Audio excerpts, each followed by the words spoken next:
continuar lendo, já que eu estou gravando, eu vou mostrar para o pessoal o livro que eu indico para todo mundo, o Evangelho de Jesus Cristo, escrito por Paul Washer, irmão Paul Washer, amado irmão Paul Washer. Ontem nós lemos importantes pontos aqui para se apresentar o Evangelho. Então, como que a gente começa a apresentar o Evangelho? Falando quem Deus é. Quem Deus é. O caráter de Deus. Deus é amor, Deus é santo, Deus é justo. E isso nos coloca em uma situação boa ou ruim? O fato dele ser bom, santo, justo e amor. Bom, Nós, homens pecadores, coloca a gente numa situação boa ou ruim? Ruim. Inicialmente ruim. Porque se ele é bom, se ele é justo, se ele é amor, o que ele deve fazer com homens pecadores e maus? destruir. Destruir. Mas ele não faz isso. Aí nós vamos ver por que ele não faz isso.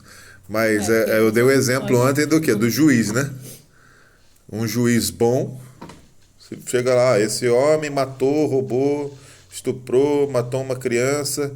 O que um juiz bom e que ama crianças faria com esse homem? Mataria. Condenaria. Né? Condenaria. Num país mais justo, enviaria ele para a morte. Um assassino, um estuprador, um abusador de criança seria encaminhado para a morte. Num país mais justo. Né?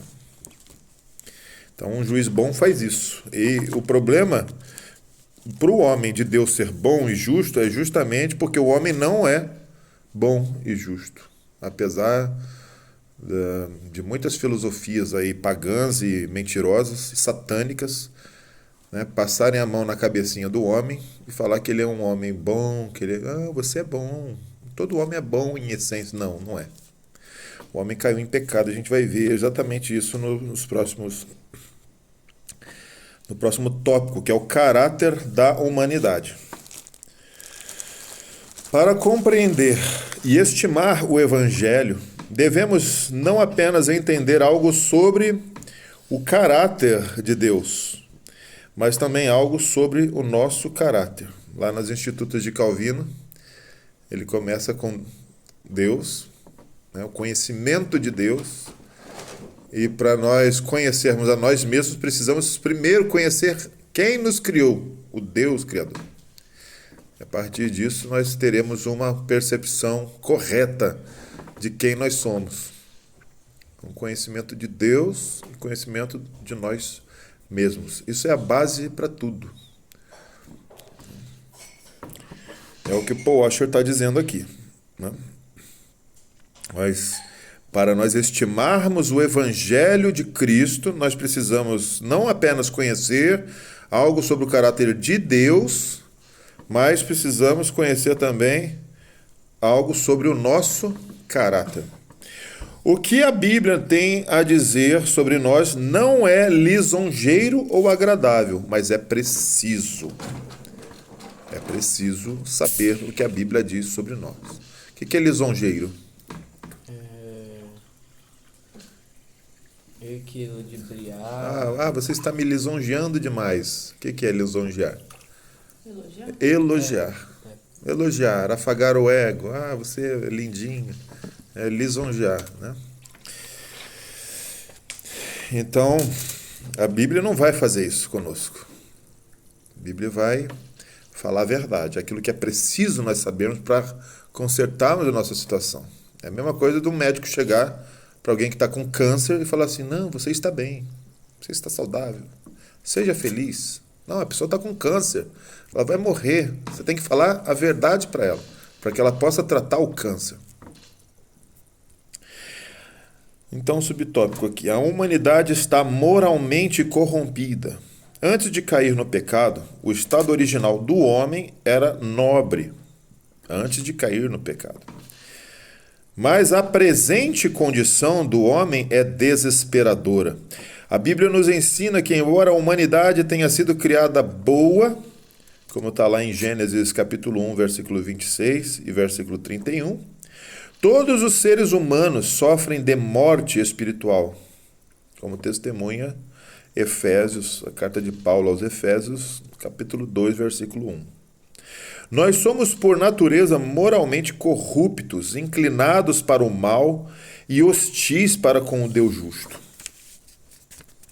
E aqui o Paul Washer vai colocar vários textos, né, da Bíblia. Eclesiastes 7, 29. Eis o que tão somente achei, que Deus fez o homem reto, mas ele se meteu em muitas astúcias. Astúcia não é, no sentido bem negativo, né? Muitos problemas, se meteu em confusão. Jeremias 17, 9. Enganoso é o coração, mais do que todas as coisas, e desesperadamente corrupto. Quem o conhecerá? A gente ouve muitas pessoas hoje falando assim, siga o teu coração. Não, meu amigo, não siga o teu coração. Se você seguir o teu coração, você vai cair no abismo e na destruição eterna. Porque o teu coração é enganoso e corrupto. Desesperadamente corrupto. Você vai seguir o seu coração? Coração sujo, podre pelo pecado? Vai seguir? E aí Jesus falando em Mateus 15, 19, porque do coração procedem maus desígnios, homicídios, adultérios, prostituição, furtos, falsos testemunhos, blasfêmias. De novo a pergunta, vai seguir seu coração? É daí que surge homicídios, adultérios, prostituição, lá do coração, de todo mundo. Todos que caíram em Adão, a humanidade inteira está padecendo desse problema aqui. Só Jesus para nos salvar. Mas todos nós somos, agora lendo Isaías 64, 6, mas todos nós somos como o imundo, e todas as nossas justiças como trapo de imundícia. Todos nós murchamos como a folha, e as nossas iniquidades como um vento nos arrebatam.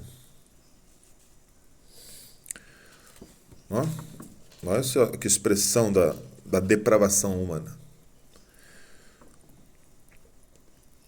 O mundo também gosta de falar assim, mas a pessoa é tão boa. Mas aquela pessoa é tão respeitadora. Aquela pessoa faz tantas doações, né? Cuida da sua família, isso não é suficiente. Lá na essência dela, quando ninguém está vendo, ou quando não tem nenhuma lei para impedir, né? Se eu fizer essa caquinha aqui, posso ser preso. Ela faz para não ser preso, né? Né? Mas tem gente que bate, não, mas eu sou uma pessoa boa, eu não mato, eu não roubo, eu ajudo a velhinha a atravessar a rua. Moralmente bom. O testemunho de Isaías é nossas justiças. Essas justiças que você está querendo se gabar são como trapos de imundícia. O povo de Israel, para quem Isaías profetizou, vivia batendo a mão no peito e falando assim, não, mas eu sou israelita, eu sou do povo escolhido. Eu faço sacrifícios para Deus. Eu tenho o templo na minha cidade, templo em Jerusalém, no nosso povo. Deus está no meio do nosso povo. Eu sou circuncidado. E ia acrescentando todo um monte de coisas que eles faziam. E Deus falou por meio do profeta, vossas justiças são trapos de imundícia. Vocês não sabem quem vocês são. Tem gente dentro da igreja que não conheceu a Cristo ainda. Não confiou em Cristo Jesus para a sua justificação e acha que porque está indo na igreja, porque faz A ou B ordenança da igreja, não, eu vou domingo, eu vou todo domingo, eu vou todo culto, terça e quinta eu estou lá no culto de oração. Né? Sábado, domingo. Sábado. Né? Não estou dizendo que é todo irmão que faz, porque tem irmãos santos que fazem isso de coração, estão lá, mas tem pessoas que pegam as diretrizes de uma denominação e cumprem à risca. Ontem a gente estava ouvindo, né? Nosso amigo falando isso pra gente, né? Não, porque eu estava lá na igreja, eu fazia tudo que a igreja pedia, eu fazia. Você pode ser um grande fariseu, um sepulcro caiado, como Jesus falou. Sabe o que é um sepulcro caiado? Humberto. O sepulcro Onde fica a pessoa. é onde fica os restos mortais de uma pessoa. Caiado é porque ele foi bem pintado e enfeitado. Ele é lindo por fora. Ele é Você olha assim, um sepulcro. fedido. Sepulcro caiado. Nossa, que beleza. Feito de mármore, ouro, prata. E lá dentro tem o quê? Um corpo morto, fétido, em putrefação. É o que Deus está falando aqui. Ó. São trapos de imundícia. A justiça de vocês são trapos de imundícia. Jesus falou assim, se vocês não excederem muito a justiça dos escribas e fariseus, de modo algum vocês vão entrar no reino dos céus. Vocês não vão entrar. Precisa de uma justiça muito mais elevada, que satisfaça o padrão daquele Deus santo que a gente viu antes.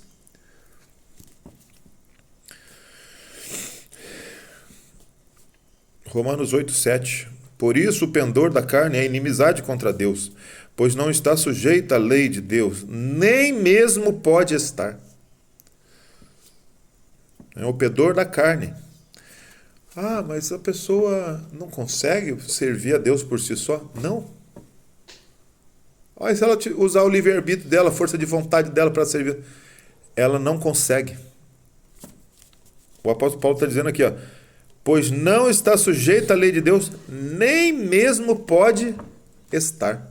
Não tem condição nenhuma de alguém, por sua carne, por sua vontade caída, né, do velho homem, servir a Deus. Existiu uma heresia na história da igreja que é chamada de pelagianismo. Pelágio, ele dizia que o homem podia por si só seguir os mandamentos de Deus.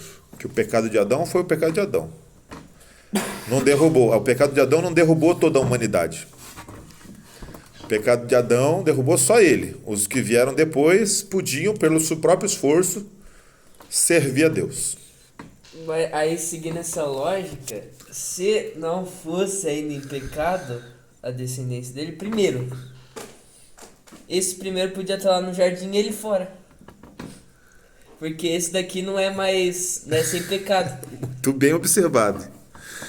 Um dos filhos de Adão podia voltar para o jardim e o anjo abria. Pode entrar. Pode entrar. Você não tem pecado. Colocava o bebezinho lá, na hora que nascesse, esse bebezinho coloca lá na porta e o anjo bota para dentro. Começava uma nova humanidade pura lá dentro, né? Mas até Não é não? hoje... Tá vendo?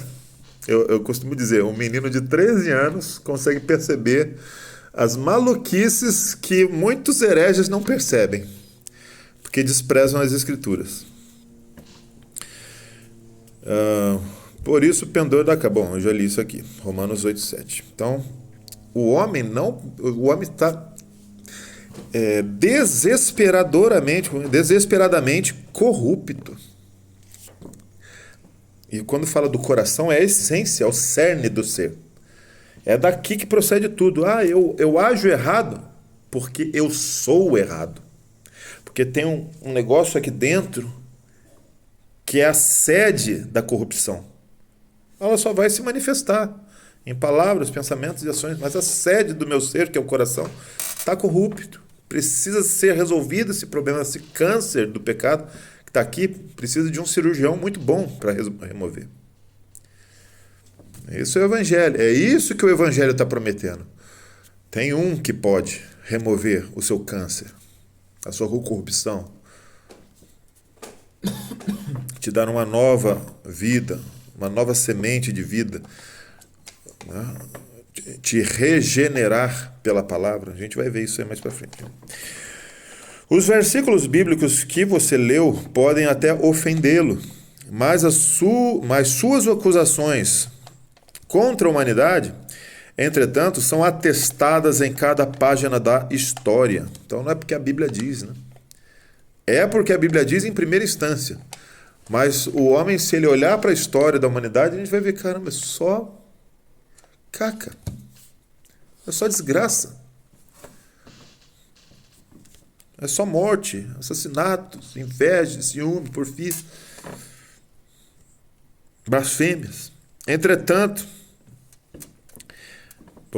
isso, são atestados em cada página da história. Além disso, se for honesto consigo, você admitirá que a verdade presente nesses versos também é confirmada por seus pensamentos, palavras e atos, que violam continuamente a santa lei dos 10 mandamentos de Deus. Estão escritos lá em Êxodo 20, de 1 a 17. E também, importante ver Mateus 5, 21 a 48, que é o Sermão do Monte, onde o Senhor vai explicar a verdade dos 10 mandamentos. Então, mas os homens são maus, mas eu não sou, não é? Então tá bom, então vamos fazer o seguinte. Vamos pegar só os seus pensamentos. Deus pega os seus pensamentos, que os seus pensamentos ninguém vê, né? Às vezes você não deixa ninguém... às vezes você controla a sua boca e as suas ações para que você não pareça para os outros o que você é. Você pode andar direitinho para os outros verem.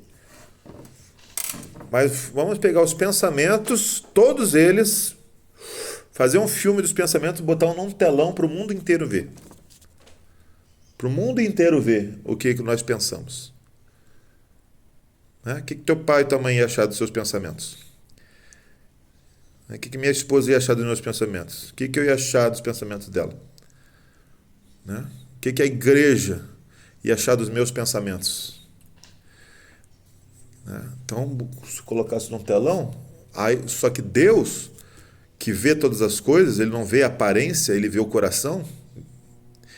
Ele está vendo isso todos os dias. Todos os dias ele está vendo os nossos pensamentos. E o Espírito Santo está lá com o seu povo, né? Você corrige isso. Abandona isso aí. Lembra? Lembra da palavra que ensina isso? Abandona isso aí. Abandona.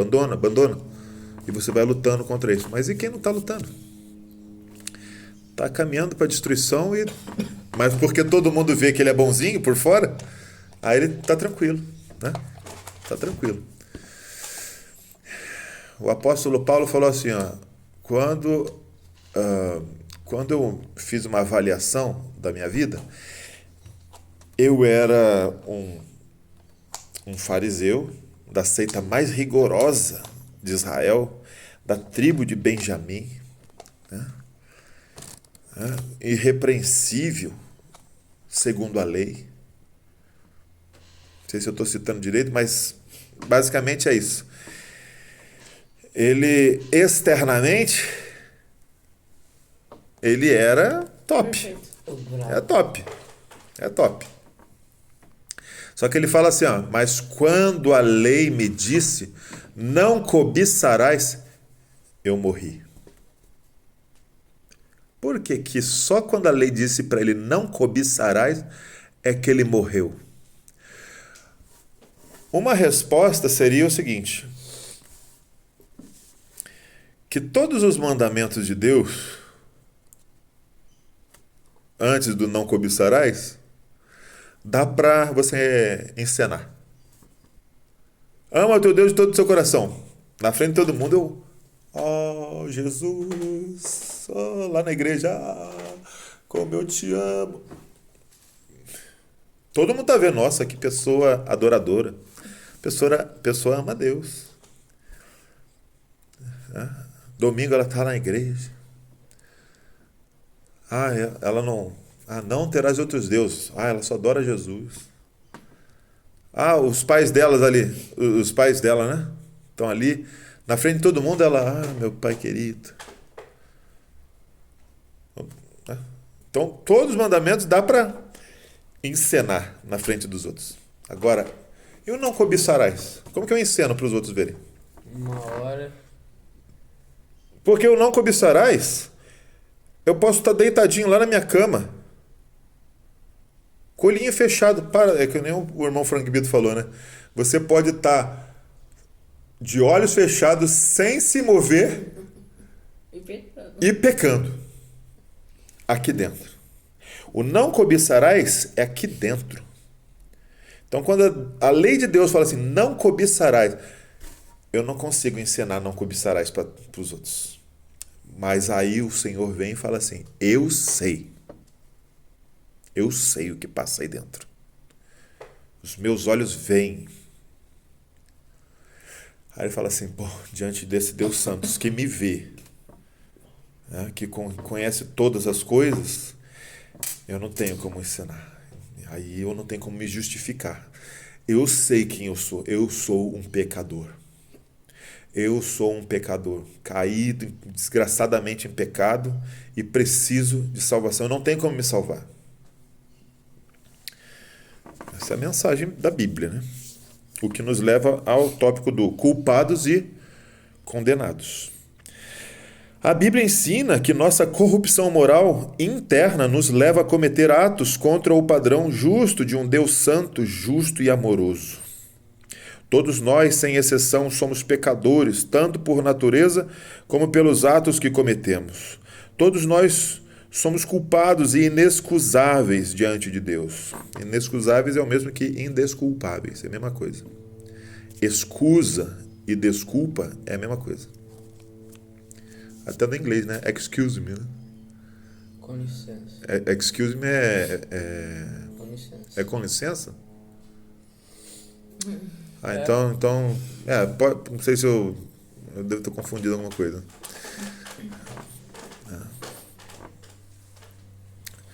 Mas excusa no português é desculpa. Né? Vou apresentar uma excusa. Pô, você está se excusando, né, do que você fez. Né? Então são inexcusáveis. Eu posso estar cometendo aqui uma gafe. Depois eu vou conferir, tá? Essa palavra aqui. Inexcusáveis, eu acho que é indesculpáveis, é a mesma coisa, mas é que você não pode sair livre do que você aprontou. Você não consegue escapar da condenação que você trouxe sobre si. Pois todos pecaram, como diz Romanos 3:23, pois todos pecaram e carecem da glória de Deus. Pois não há homem que não peque. 1 Reis 8:46. Não há homem que não peque. Ah, eu não peco. Está mentindo. Inexcusável, você fala? Inexcusável. Que não se excusa ou dispensa. Que não se dispensa. Não dá pra ser dispensado. Imprescindível, indispensável.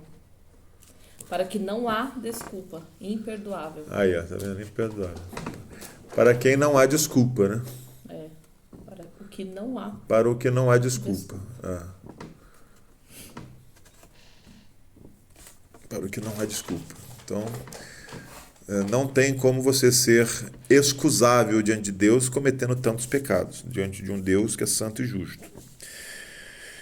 Romanos 3:10-12 diz assim, como está escrito, não há um justo sequer, não há quem entenda, não há quem busque a Deus. Todos se extraviaram, a uma se fizeram inúteis. Não há quem faça o bem, não há nenhum sequer. Né? Esse é o testemunho da Bíblia sobre a humanidade. Não há nenhum justo sequer. Não há nenhum. A pessoa que pensa, eu sou. Não é. Está enganando a você mesmo. Você precisa de salvação em Cristo Jesus. Você precisa clamar a Deus por socorro.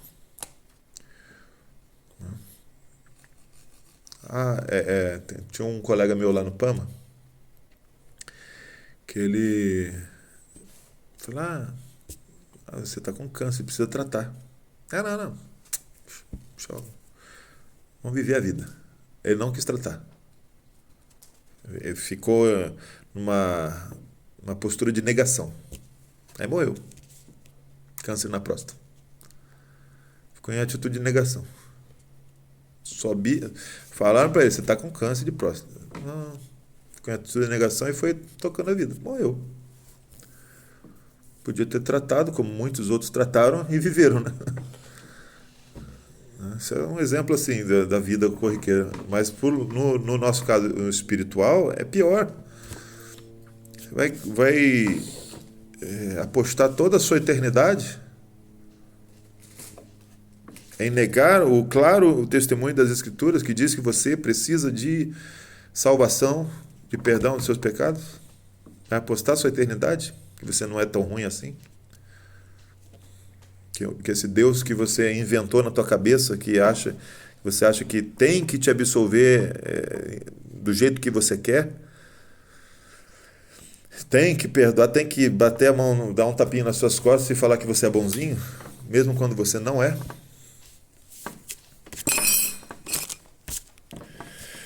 Ora, sabemos que tudo que a lei diz aos que vivem na lei o diz, para que se cale toda a boca e todo o mundo seja culpável perante Deus.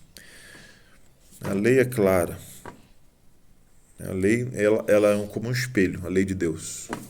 Você bota os 10 mandamentos diante da pessoa, ela se vê. E é achada em falta.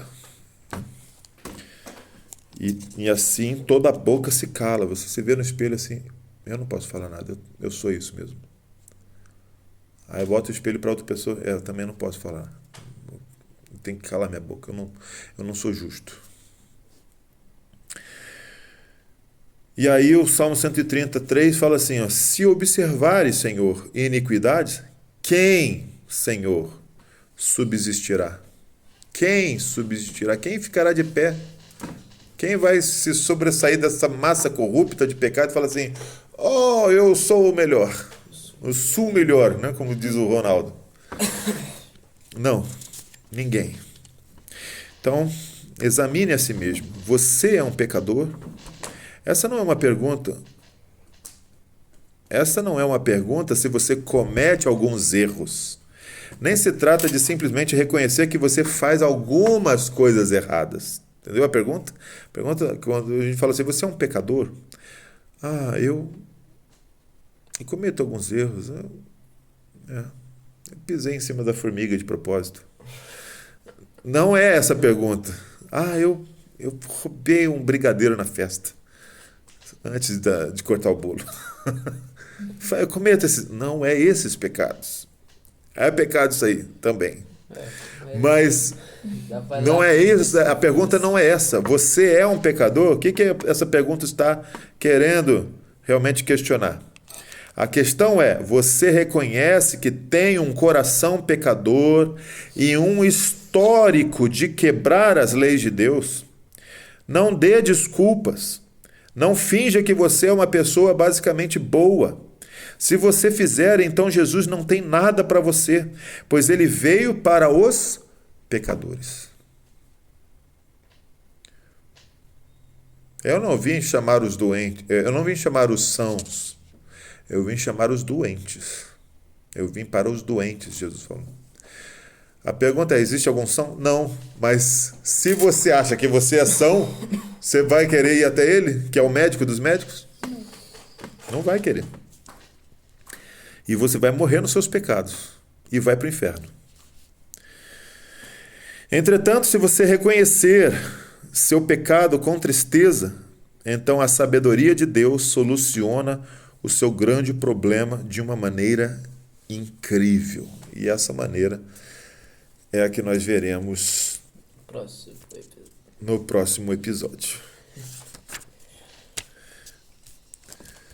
Amém? Então, na primeira a gente viu que Deus é santo, justo e bom. E agora nós vimos que o homem, ao contrário do que ele quer se convencer muitas vezes, ele é péssimo. Ele é totalmente corrupto, desesperadamente corrupto, com um coração podre, totalmente depravado. né? Sem nenhuma bondadezinha inerente que tem aqui dentro, que a gente possa, por meio do educare, né? Vamos tirar por meio do educare essa bondade. Já ouvi alguns pedagogos falar, educare traz a bondade do homem que está lá dentro para fora. Isso é falso. Isso é falso. Se o Filho não vier e iluminar a nossa vida com a sua luz, nos regenerar pelo seu Espírito e pela sua palavra, nós estamos mortos nos nossos pecados e delitos. Quanto mais você educar uma pessoa pecadora, que está em trevas, você só está dando armas para ela ser pior ainda. Imagina um demônio. Vamos imaginar por um momento um demônio. Totalmente perverso, corrompido. Aí você ensina o trivium e o quadrivium para ele. E depois ensina ele a várias tecnologias assim para construir coisas, construir armas tecnológicas, construir aviões. O que ele vai fazer com todo esse conhecimento? Se ele fosse só um demôniozinho sem saber isso, ele ia fazer algumas maldades. Com todo esse conhecimento, ele vai fazer muitas maldades. Ele vai fazer bomba, ele vai fazer aviões de guerra, para matar, para destruir. Não é isso? Então, quanto mais você ensina e dá conhecimento e poderes para uma pessoa que não foi regenerada pelo Senhor, mais capacidade para o mal ela vai ter. Se não for a graça soberana de Deus para falar assim, você vai até aqui, essa pessoa ia dar vazão. Você acha que o Hitler foi mal? Se não houvesse alguns freios, ele poderia ser muito pior. Você acha que você foi mal? Se Deus não fosse gracioso com o mundo e com você, em te impedindo de fazer todo o mal que você poderia fazer, você teria feito muito mais mal. Então, a graça de Deus deve ser enaltecida. Mesmo sobre aqueles que não foram escolhidos. Nossa confissão, nossos catecismos vão ensinar que Deus, por sua graça, ele impede, muitas vezes, de uma pessoa, de um réprobo, fazer todo o mal que ele poderia fazer. Pensou deixar os réprobos fazer tudo que vão lá, aperta o botão da bomba atômica e pum, explode o mundo. Até parece que Deus vai deixar isso acontecendo.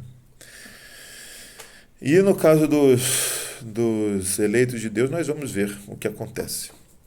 Qual é a resposta de Deus a esse dilema? Deus é bom, o homem é ruim. Deus deve destruir o homem. E aí, como que o homem pode ser salvo? Esse é o dilema. Esse é o grande dilema. E é um dilema que é mais, entre aspas, para Deus do que para o homem. Os anjos ficam observando, falando, que agora? Vai acabar com o homem. Calma. Ainda tem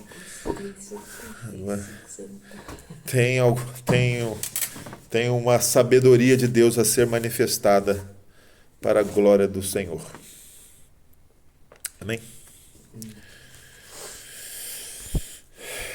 Muito bem.